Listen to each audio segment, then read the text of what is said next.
دعا مسلمان میں عقیدہ توحید پختہ کرتی ہے، اور دعا اس دولت کا نام ہے جو صرف مومن کے پاس ہے، کافر کے پاس نہیں۔ نبی پاک علیہ السلام نے فرمایا الدعاء صلاح المومن، دعا مومن کا ہتھیار ہے، کافر کے پاس یہ ہتھیار نہیں ہے۔ مومن جب اپنے مالک کے حضور دعا مانگتا ہے نا، دنیا میں آپ کسی سے زیادہ مانگیں تو وہ ناراض ہو جاتا ہے، وہ کہتا ہے بھائی تو نے تو کام بنا لیا ہے، کل بھی دیا تھا، پرسوں بھی دیا تھا، روز روز تجھے کون دے؟ میرے نبی پاک علیہ السلام نے فرمایا جو اپنے رب سے زیادہ مانگتا ہے رب اس سے زیادہ راضی ہوتا ہے، زیادہ راضی ہوتا ہے۔ اب دعا مخصوص اوقات نہیں دعا کے، فرمایا اذا دعان، جب بھی دعا مانگو گے تمہارا رب تمہاری دعا کو، جب بھی دعا تو دعا کرتے رہنا چاہیے، ہر وقت دعا میں بندہ شامل رہے، اللہ کے ذکر میں شامل۔ یہ جو قرآن مجید نے کہا نا یا ایھا الذین آمنوا اذکروا اللہ ذکرا کثیرا، اے ایمان والو اپنے رب کا ذکر کثرت سے کرو، وسبحوہ بکرۃ واصیلا، اور صبح و شام اسی کی پاکی بیان کرو۔ تو اس سے مراد یہ نہیں ہے کہ تسبیح لے کے سارا دن مسجد میں بیٹھے رہو اور کام کوئی نہ کرو، بلکہ اس کا مطلب یہ ہے کہ روٹی شروع کرو تو اللہ کے نام سے، اختتام کرو تو اللہ کے نام، سو جاؤ تو رب کا نام لے کے، سویرے اٹھو تو اللہ کا نام لے کے، جب تمہیں کوئی چیز اچھی لگے تو ماشاءاللہ کہو، جب کوئی مصیبت آئے تو کہو انا للہ و انا الیہ راجعون۔ تو سارا دن اللہ کا ذکر جاری رہے گا۔ نبی پاک صلی اللہ علیہ وسلم نے مسلمان کو ایک دوسرے سے ملنے کا طریقہ بتایا۔ مصیبت آئے تو کیا کہنا ہے؟ صرف فوت کی پہ نہیں کہنا، اس کی وضاحت کر دو۔ کوئی بھی الذین اذا اصابتہم مصیبہ، جب بھی کوئی مصیبت آئے، اللہ کے بندے کہتے ہیں ہم اللہ کی طرف سے آئے ہیں اور اللہ کی طرف ہی ہم نے لوٹ جانا۔ تو میرے عزیز ہر وقت اللہ کا ذکر جاری رہے گا، ہر وقت زبان پہ رب کریم کا۔ دیکھیں نا نبی پاک علیہ السلام نے ہمیں ملاقات کا طریقہ بتایا۔ ایک صحابی آئے تو انہوں نے آ کے کہا السلام علیکم، نبی پاک علیہ السلام نے فرمایا رب تعالیٰ نے اسے 10 نیکیاں عطا فرمائی ہیں۔ دوسرے آئے تو انہوں نے کہا السلام علیکم ورحمۃ اللہ، تو محبوب فرمانے لگے، امام بہقی نے اس کو لکھا ہے، محبوب فرمانے لگے رب کریم نے اسے 20 نیکیاں عطا فرمائی۔ ایک اور آئے، عرض کیا السلام علیکم ورحمۃ اللہ وبرکاتہ، محبوب فرمانے لگے اللہ نے اسے 30 نیکیاں عطا فرمائی۔ اچھا اس کا مطلب کیا ہے؟ السلام علیکم، تم پر سلامتی ہو، سادہ ترجمہ یہ ہے کہ تم سلامت رہو، تم سلامت رہو، ورحمۃ اللہ وبرکاتہ، تم پر اللہ کی رحمت بھی ہو اور اس کی برکتیں بھی ہو۔ وہ کیا کہتا ہے؟ وہ کہتا ہے وعلیکم السلام، تم پر بھی سلامتی ہو، ورحمۃ اللہ وبرکاتہ، اللہ کی رحمت ہو اور اس کی۔ یہ جو مسنون دعائیں ہیں نا جو حضور نے ہمیں دعائیں سکھائیں ہر موقع پہ، ان کا کمال دیکھیے۔ اب ایک مسلمان نے آتے کہا السلام علیکم، اس کا مطلب کیا ہے؟ تم پر۔ اب وہ جھگڑا کرے گا اسے مارے گا، اس کا مال چھینے گا؟ اس نے تو آتے ہی کہا ہے تم پر سلامتی ہو۔ تو جو سلامتی کی دعا دینے والے ہیں وہ جیب تھوڑی کاٹیں گے، وہ غبن تھوڑی کریں گے، ڈاکہ تھوڑا ڈالیں گے۔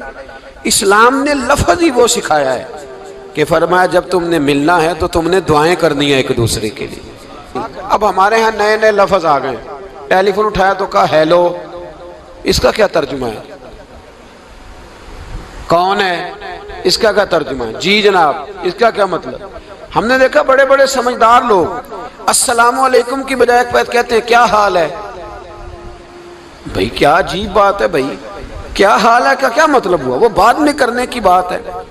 اور کچھ تھوڑا سا جو ادیب ہیں، جو بیچارے حروف کے پیچ و تاب میں رہتے ہیں، وہ کہتے ہیں آداب عرض ہے۔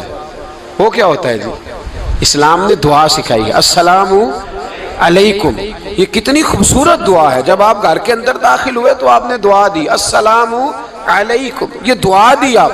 ایک صحابی حاضر خدمت ہوئے، عرض کی یا رسول اللہ صلی اللہ علیہ وسلم میرے گھر میں غربت رہتی ہے، کیا کروں؟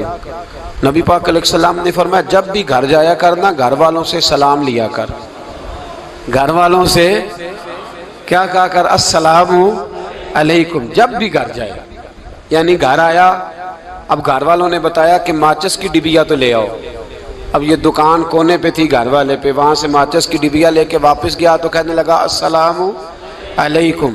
پھر گھر والوں نے کہا ہو بتانا یاد ہی نہیں رہا، چینی بھی ختم ہو گئی ہے. تو یہ پھر گیا چینی لینے، لوٹ کے آیا تو کیا کہا؟ جب اللہ چاہتا ہے تو کہے، جب اللہ کے رسول چاہتے ہیں تو کہے. اس کا ترجمہ یہ ہے کہ تو کہہ، تو سلام لے. اللہ رسول چاہ رہے ہیں کہ تو سلام لے تاکہ تیرے گھر میں سلامتیاں ڈال دی جائیں. تو فرمایا سلام لینی ہے تو نے، اور ساتھ تو نے اس طرح کرنا ہے کہ 3 دفعہ سورۃ اخلاص کو پڑھنا ہے. امام قرطبی نے اس کو لکھا ہے. اس نے کہا حضور غربت بڑی ہے. غربت بڑی ہے تو کہ وظیفہ بتائیں. فرمایا جب بھی گھر جاؤ سلام لو اور 3 دفعہ سورۃ اخلاص پڑھو. وہ صحابی کہتے ہیں میں پکا ہو گیا. اب وہ کچھ دنوں کے بعد، کچھ عرصے کے بعد، کچھ مہینوں کے بعد واپس آئے تو صحابہ کرام علیہم رضوان فرماتے ہیں ہماری خواہش تھی کہ یہ کچھ بیان کرے، اب بتائے جو وظیفہ لے کے گیا تھا اس کا رزلٹ کیا نکلا. کہتے اس نے بڑی حیرت انگیز بات کی، حیرت انگیز عجیب انداز میں. کچھ لوگوں کا دل ہوتا ہے نا کہ مجھے ملے میرے پڑوسی کو نہ ملے، اور کچھ کا دل ہوتا ہے یار مجھے بھی ملا ہے اور الحمدللہ میرے پڑوسی کو ملا ہے. تو صحابی جب حاضر ہوئے تو صحابہ کہتے ہیں ہمیں تجسس تھا کہ یہ کچھ بتائیں. تو حضور نے فرمایا کیا حال ہے تیرا؟ کہا یا رسول اللہ کمال ہی ہو گئی ہے حضور، میں جب بھی گھر جاتا ہوں سلام لیتا ہوں اور 3 دفعہ سورۃ اخلاص پڑھتا ہوں. میں تو امیر ہو ہی گیا ہوں، میرے تو ہمسائے بھی امیر ہو گئے.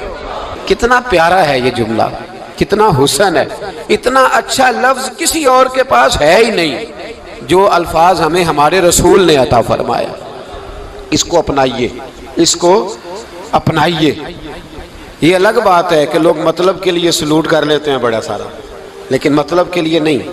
جس کو جانے اس سے بھی سلام لیں، جس مسلمان کو نہیں جانتے اس سے بھی.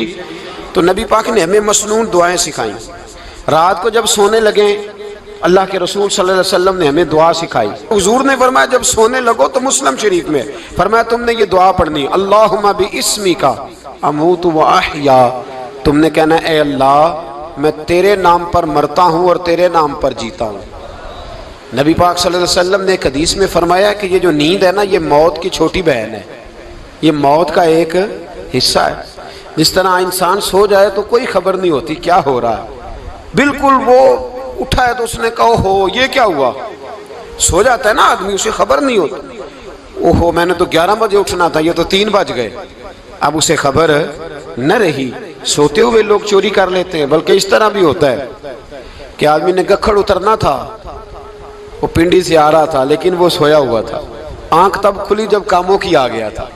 اب اس کا اس پر زور، تو فرمایا کیا پتا اب تو کھل گئی کاموں کی، جا کے لاہور جا کے کسی جگہ پہنچ کے تو یہ بھی ممکن ہے کہ کھلے ہی نہ، نیند ہی موت کا سبب بن جائے. تو کہہ کے سو کہ یا اللہ تیرے نام پہ سو رہا ہوں.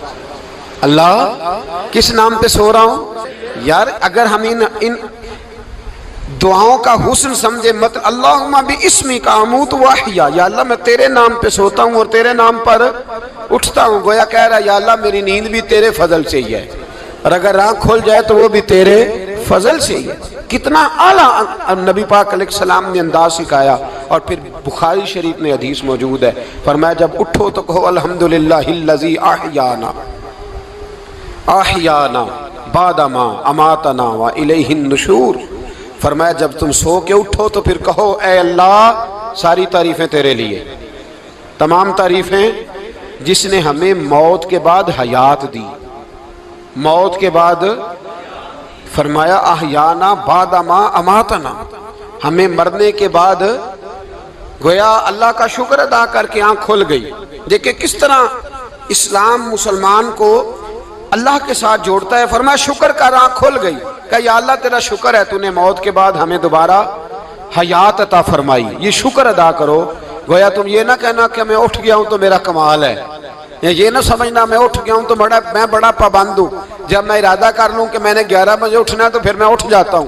یہ نہ کہنا کہ یہ الارم بڑا اچھا ہے، یہ مجھے اٹھا لیتا ہے. ذہن کے اندر خیال کر کہ نیند تو موت کی طرح تھی، یہ جو میں اٹھ گیا ہوں تو اپنے رب کے فضل سے اٹھا ہوں. جو میں اٹھ گیا ہوں، جو ابھی اٹھے ہیں وہ تو بول دینا کم از کم کہ میں اپنے رب کے فضل سے اٹھ گیا. تو دعا سکھائی. پھر دیکھیے نبی پاک صلی اللہ علیہ وسلم نے فرمایا جب تم بیت الخلاء میں جاتے ہو نا، واش روم میں جاتے ہو، تو گندی چیزیں ہوتی ہیں وہاں، شیطان ہوتے ہیں، جنات ہوتے ہیں، یہ گندگی پہ ہوتے ہیں۔ جب تم واش روم جاؤ، بیت الخلاء جائے، تب بھی دعا مانگو۔ کیا دعا مانگو؟ وہ دعا بھی نبی پاک صلی اللہ علیہ وسلم نے ہمیں تعلیم فرمائی اور بخاری میں ہے، کہا پڑھا کرو اللہم انی اعوذ بک من الخبث والخبائث۔ کہو اے اللہ ناپاک چیزوں سے میں تیری پناہ مانگتا ہوں، وہ نر ہوں یا مادہ ہوں۔ اللہ میں تیری پناہ مانگتا ہوں۔ واش روم کے اندر بہت ساری بری چیزیں ہوتی ہیں، جوان میری بات پر توجہ فرمائیں، وہاں بہت ساری گندی چیزیں ہوتی ہیں۔ انسان کئی دفعہ واش روم میں جاتا ہے، اسے وسوسے زیادہ آتے ہیں، یہ نوٹ کریں میری بات کو۔ اصل میں نا ہم بات ڈھونڈ رہے ہیں علاج اپنی بیماریوں کا، حالانکہ علاج تو سارا مدینے والے رسول کے پاس موجود ہے، محبوب کے پاس ساری دوائیاں ہیں۔ تو نبی پاک علیہ السلام دیکھیں نا، انسان واش روم میں جاتا ہے، اسے وسوسے آتے، برے خیالات آتے، وہ گناہ کی طرف کئی دفعہ مائل ہوتا ہے، تو کہا تو دعا پڑھ کے جا اللہم انی اعوذ بک، یا اللہ میں تیری پناہ مانگتا ہوں من الخبث والخبائث، ہر خبیث اور بری چیز سے میں تیری پناہ مانگتا ہوں، وہ نر ہو یا یار کتنا عظیم دین ہے، کتنا عظیم میرے مصطفیٰ کریم کا وہ والا دین ہے۔ اصل میں اللہ کرے بی اے پاس بچے کو بیت الخلاء کی دعا بھی یاد ہو جائے، ایسے یاد ہو جائے، اور اس کے ماں باپ سمجھ لیں کہ جوان ہو گیا ہے، تو اب ہو سکتا ہے اس کی طرف شیطان حملہ زیادہ کرے، اسے خراب کرنے کی کوشش کرے، تو لہٰذا اسے دعا سکھائی جائے تاکہ اس کو پہلے سے پتا ہو کہ میں نے اس بے ایمان سے بچنا کس طرح سے۔ اب آپ دیکھیے نبی پاک علیہ السلام نے ہمیں دعا سکھائی، مصنف ابن ابی شیبہ میں۔ کون سی دعا؟ واش روم سے نکلنے کی۔ اللہ اکبر، بڑی زبردست دعا ہے، بڑی زبردست۔ آپ یقین کریں اس ایک ایک دعا پر ایک ایک پورا بیان ہو سکتا ہے، ایک ایک۔ یہ اس لیے نہیں میں کہہ رہا کہ میں کوئی عالم فاضل آدمی ہوں، آپ کہیں گے کہ بتا رہے ہیں میں بڑا پڑھا لکھا ہوں، صرف یہ عرض کر رہا ہوں کہ اس کے فوائد پر، ثمرات پر جو اللہ تبارک و تعالی امت کو دیتا ہے، ان دعاؤں کی جو فضیلت حدیثوں میں آئی، اور پھر جو اس کے فوائد ہے، اگر اس پر بات کروں تو ایک دعا تقاضا کرتی ہے کہ اس پر پورا ایک لیکچر ہونا چاہیے۔ دیکھیے آپ واش روم سے نکلے، دعا کیا ہے؟ دعا کے لفظ کیا؟ الحمدللہ الذی، ایک حدیث میں لفظ ہے غفرانک، غفرانک، اے اللہ میں تجھ سے بخشش چاہتا ہوں۔ اور جو مشہور اور معروف ہے مصنف ابن ابی شیبہ کی روایت، فرمایا الحمدللہ الذی اذھب عنی العذا وعافانی، فرمایا اے اللہ تیرا شکر ہے۔ واش روم سے نکلا ہے تو کہہ رہا ہے یا اللہ تیرا شکر ہے، تو نے مجھ سے اذیت دور کی، وعافانی، اور تو نے مجھے عافیت عطا کر دی، اذیت دور کر دی اور عافیت۔ بولیے، واش روم سے نکلا ہے تو کیا کہتا ہے؟ یا اللہ تیرا شکر ہے، تو نے مجھ سے اذیت دور کر دی اور مجھے عافیت۔ ڈاکٹر حکیم ہومیوپیتھک ایک چیز پر متفق کم ہوتے ہیں، پتہ ہے نا آپ کو، لیکن اس بات پر سب کا اتفاق ہے کہ اگر کسی کو قبض ہو جائے نا تو شاید 70 یا 72 بیماریاں لگ جاتی ہیں اس کو۔ اور جب آدمی کو قبض ہوتی ہے نا، پیٹ کے اندر فضلہ جم جاتا ہے، خارج نہیں ہوتا، اس کو اعصاب کی بیماری ہوتی ہے، اس کے ذہن پر اثر ہوتا ہے اس چیز کا۔ آپ یہ مت سمجھیں کہ کھانا کھانا یہ ایک کمال ہے، اللہ نے یہ بھی نعمت بنائی ہے کہ کھانا جب خارج ہوتا ہے تو وہ بھی اللہ کا بہت بڑا احسان ہے۔ تو فرمایا تو سمجھا ہی نہیں، اگر تجھے قبض ہو جاتی، تیرے پیٹ کے اندر وہ چیز جم جاتی، تیرے لیے کتنی تکلیف کا باعث تھی۔ ان لوگوں سے پوچھئے جو اس کے بیمار ہیں، اس کے مریض ہیں، وہ کتنی تکلیف میں رہتے ہیں، سر میں درد ہوتا ہے، سر چکراتے ہیں۔ ایک بہت بڑا روڈ ایکسیڈنٹ ہوا تو ڈرائیور سے لوگوں نے پوچھا کہ مسئلہ کیا ہے، تو کہنے لگا میں قبض کا مریض ہوں، تو میں کھانا کھا لیتا ہوں تو میرے ذہن پر وہ اس قدر زیادہ گیس کا غلبہ ہوتا ہے کہ میں سخت تکلیف میں ہوں۔ نبی پاک علیہ السلام نے ہمیں سمجھایا اور بتایا کہ سمجھ لو یارو، کھانا کھانے کی نعمت تو اللہ نے تمہیں عطا فرمائی ہے، لیکن کھانا کھانے کے بعد اس کا اخراج بھی اللہ کی بہت بڑی نعمت ہے، تو اللہ کا شکر ادا کرو۔ پھر جب آپ گھر سے نکلیں گے تو بھی اس کی دعا ارشاد فرمائی، بسم اللہ توکلت علی اللہ، اللہ کے نام سے گھر سے نکلتا ہوں اور میں نے بھروسہ بھی اللہ کے نام پہ کیا۔ جب گھر سے نکلیں تو کس کے نام پہ بھروسہ کریں؟ بولیے حضرت رابعہ بصریہ رحمت اللہ علیہا، آپ تشریف لے گئیں حج کرنے، جس دن واپس آئیں اپنا اونٹ کہہ گئیں جاتی دفعہ، کہنے لگی اللہ میں تیرے حوالے کر کے جا رہی ہوں اور بسم اللہ توکلت علی اللہ، بھروسہ بھی تیری ذات پہ ہے۔ جس دن واپس آئی نا اسی دن کسی نے بتایا کہ اماں آج ہی تیرا اونٹ مر گیا ہے، تو اونٹ کے سرانے کھڑی ہو کے کہنے لگی مولا میں تو تیرے نام پہ تیرے پہ بھروسہ کر کے گئی تھی، تیرے حوالے، میں تو تیرے گھر گئی تھی۔ تو لوگ کہتے ہیں اماں کے منہ سے لفظ نکلے تو اونٹ زندہ ہو کے کھڑا ہو گیا، کھڑا ہو گیا ہوں۔ تو اماں کہنے لگی نہیں تمہیں ہی غلطی لگی ہے، مرا ہی نہیں تھا، پہلے سے ہی موجود تھا، گویا اپنی کرامت بھی نہیں ظاہر ہونے دی۔ تو بھائی گھر سے نکلیں تو کس لفظ پر کہ یا اللہ میں تیرے بھروسے پہ نکل رہا ہوں، میں اس کے دو فائدے ہوں گے، ایک تو آپ اللہ کی امان میں جا رہے ہیں، اللہ کی امان میں آ رہے ہیں، اور دوسرا جس گھر کو آپ چھوڑ کے جا رہے ہیں اسے بھی اللہ کی امان میں دے کے جا رہے ہیں۔ تو کتنا لذت والی دعا ہے جو نبی کریم علیہ السلام نے ہمیں سکھائی۔ اب ذرا حدیث سنیں خوش ہو کے، دیکھیں حضور نے دعا سکھائی، فرمایا جب دیکھ لو نا کسی کو ہنستا ہوا، کیا کرتا ہوا؟ ماشاءاللہ آپ تو ہنسنے لگے۔ جب کسی کو ہنستا ہوا دیکھو تو کہا کرو اضحک اللہ سنک، یہ دعا یہ بخاری ہے، فرمایا دعا مانگا کرو جب کسی مومن کو ہنستے ہوئے دیکھو تو دعا مانگو اضحک اللہ سنک، اللہ تجھے ہنستا ہی رکھے، اللہ تجھے، بولیے جل نہ جایا کرو کہ میں پریشان ہوں تو یہ ہنس کیوں رہا ہے، جھلا نہ کرو، بلکہ کیا کہا کرو اللہ تجھے ہنستا رکھے، اللہ تجھے۔ نبی پاک صلی اللہ تعالی علیہ وآلہ وسلم نے فرمایا، ترمذی میں حضرت اسامہ بن زید رضی اللہ تعالیٰ عنہ سے حدیث مروی ہے، حضور نے فرمایا جس نے کسی کے ساتھ احسان کیا اور جس پر احسان کیا اگر اس نے یہ دعا پڑھ دی نا جزاک اللہ خیرہ، تو فرمایا اس نے اللہ کی بھی پوری حمد کر دی اور محسن کا صحیح شکریہ بھی ادا کر دیا۔ کیا کہنا ہے؟ جزاک اللہ، اللہ تجھے بہترین جزا عطا کرے۔ اس کا ترجمہ کیا ہے؟ اللہ تجھے بہترین، کیونکہ حضور فرماتے ہیں من لم یشکر الناس ولم یشکر اللہ، جس نے بندوں کا شکریہ ادا نہیں کیا اس نے اللہ کا بھی شکریہ ادا نہیں کرنا۔ تو کیا کہنا چاہیے؟ جزاک اللہ خیرہ۔ اور اگر اماں کہتی ہو بچوں کو انگریزی سکھانی ہے تو کیا کہنا ہے پھر؟ شکریہ ادا کرنے میں کیا کہنا ہے؟ Thanks, thank you. او خدا کہ اس کا ثواب کتنا ہے؟